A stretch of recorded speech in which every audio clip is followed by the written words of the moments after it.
Hello বন্ধুরা, welcome to my channel. আমি আজকে চলে এসেছি হালিশহর। তোমাদেরকে আজকে হালিশহরের অজানা ইতিহাস এবং অজানা কিছু প্লেস রয়েছে, সেগুলো সব দেখাবো তোমাদেরকে। তাই সব জায়গাগুলো জানতে হলে অবশ্যই পুরো ব্লগটা দেখতে হবে। চলো দেখতে থাকো ব্লগটা। সকাল সকাল চলে আসলাম হালিশহর স্টেশনে। হালিশহর স্টেশনটি হচ্ছে উত্তর চব্বিশ পরগনার একটি মেন স্টেশন, যেটি শিয়ালদা ডিভিশনের মেন লাইনে রয়েছে। সেই হালিশহরে চলে আসলাম। আজকে তোমাদেরকে আমি দেখাতে চলেছি হালিশহরের অজানা অচেনা অনেকগুলো জায়গা রয়েছে একদিনে ঘোরার মতো। সেই সবকটা জায়গা আজকে এই ভিডিওতে আমি তুলে ধরবো তোমাদের সামনে। পরপর তোমাদেরকে এক এক করে জায়গাগুলো দেখাবো, যেখানে প্রচুর মানুষ আসে এবং এখানকার অতি ঐতিহ্যও রয়েছে। যেসব দর্শনীয় স্থানগুলি, সেই সব দর্শনীয় স্থানগুলি তোমাদের সামনে আজকে আমি তুলে ধরেছি। আমার চ্যানেলে নতুন হলে অবশ্যই চ্যানেলটিতে সাবস্ক্রাইব করে আমার পাশে থেকো। তোমাদেরকে হালিশহরের প্রথম স্থান দেখাচ্ছি, শ্রী শ্রী সিদ্ধেশ্বরী কালী মন্দির। এই কালী মন্দির খুবই প্রাচীন এবং খুবই জাগ্রত। কিভাবে আসবে? হালিশহর স্টেশন থেকে একটা টোটো ধরে নিয়েছিলাম আমি, সেই টোটো করে চলে আসলাম প্রথম দর্শনীয় স্থান দেখানোর জন্য। সেটি হচ্ছে শ্রী শ্রী সিদ্ধেশ্বরী কালী মন্দির, যেটি রয়েছে একদম গঙ্গা নদীর পাশেই। এই মন্দিরটি ছোট্ট মন্দির, কিন্তু খুব জাগ্রত এই মন্দির। তারপরে স্থান তোমাদেরকে দেখাচ্ছি পুষণ আশ্রম। অসাধারণ একটি আশ্রম এই আশ্রমটি। সেই আশ্রমটি তোমাদেরকে দেখাচ্ছি। এই আশ্রমে কিন্তু ভোগ দেওয়া হয়, সেটা বিশেষ কিছু সময়ে। অসাধারণ একটি আশ্রম, খুব সুন্দর পরিবেশে এই আশ্রমটি রয়েছে, একদম শান্ত নিরিবিলি পরিবেশে।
পুষণ আশ্রম দেখা হয়ে গেলেই পায়ে হেঁটে চলে আসো বিপিন বিহারী গাঙ্গুলি পার্ক। এটি বাচ্চাদের এবং বড়দের জন্য এই পার্কটি রয়েছে। সুন্দর পার্ক, বিকেলবেলায় দারুণ লাগে। এই পার্কের কোনো প্রবেশ মূল্য নেই, ফ্রিতে এই পার্কে আসা যায়।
এবার আমি তোমাদেরকে দেখাচ্ছি রামপ্রসাদজির যে মন্দির রয়েছে, সেই মন্দির খুবই জাগ্রত এই মন্দির এবং প্রতিদিন সকালে এই মন্দিরে পুজো দেওয়া হয়। আর পুজো দেওয়ার জন্য সামগ্রী পাওয়া যায় একদম মন্দিরের সামনেই।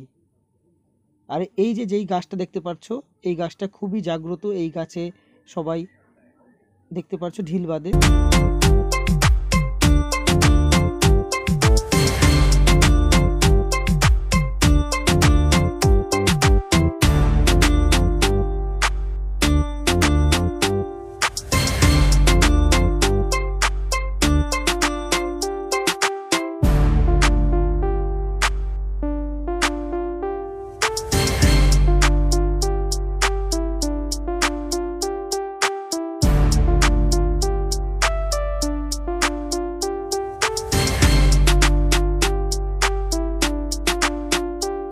যারা দূর থেকে আসবে তাদের জন্য রয়েছে হালিশহর পৌরসভার লজ, একদম গঙ্গার ধারেই রয়েছে এই লজ এবং এর সাথে রয়েছে পিকনিক করার জায়গা। যারা এখানে থাকতে চাও এবং পিকনিক করতে চাও তারা এই জায়গাটিতে করতে পারো। এবং দূর থেকে আসার পর যেহেতু হালিশহরে অনেকগুলো জায়গা রয়েছে দেখার মতো, এখানে রাত্রি যাপন করতে পারো।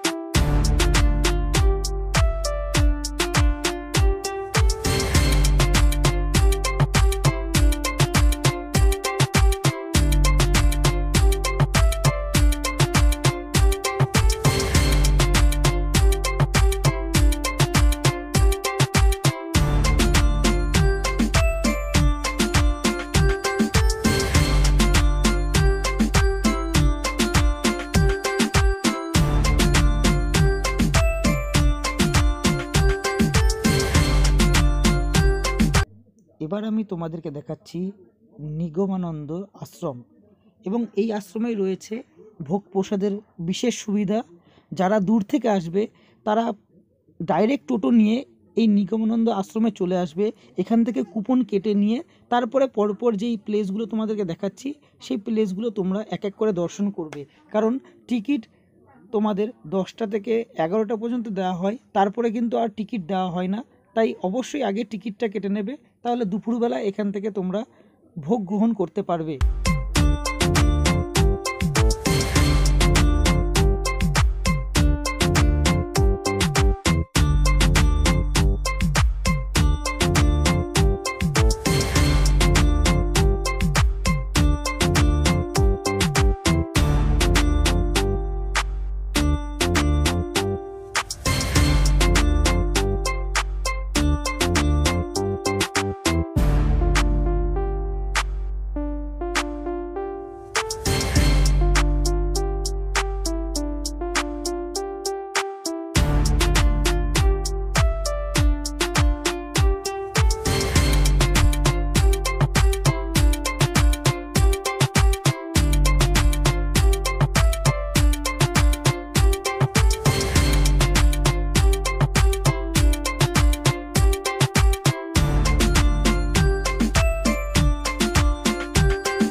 যারা হালিশহরে রয়েছে তারা হয়তো এই জায়গাগুলো জানো।